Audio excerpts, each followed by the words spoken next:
Hi, Pastor Dale O'Shields here. I want to welcome you to our time together today, our devotional time. So glad that you're part of it. And I want to talk to you today about a very important word, a very important process. How do you and I deal with, overcome pressure?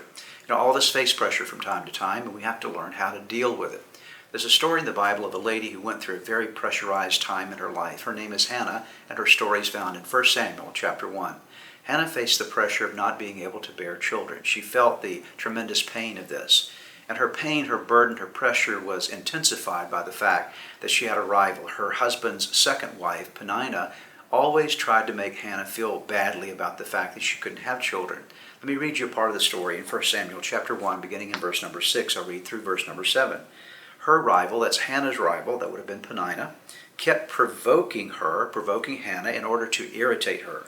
This went on, notice this, year after year, her rival provoked her till she wept and would not eat.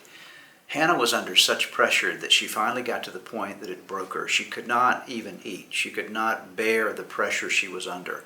Now, what does Hannah do that is productive in this situation? There's a lesson we learn from her. Verse number 10 gives us that lesson.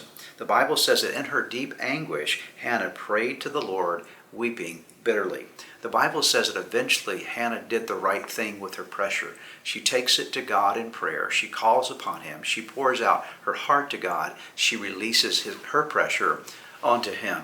That's a very important principle for us. The very thing that you and I need to do in times of pressure is to turn our pressure into prayer. Now, you might know the story that God Hannah answers her prayer, and she ends up bearing a son by the name of Samuel, who's the tremendous prophet in Israel. But the key point is this. Her answer to prayer came as a result of her turning her pressure to prayer. I don't know what you're going through today. Maybe you're going through a very pressurized time in your life.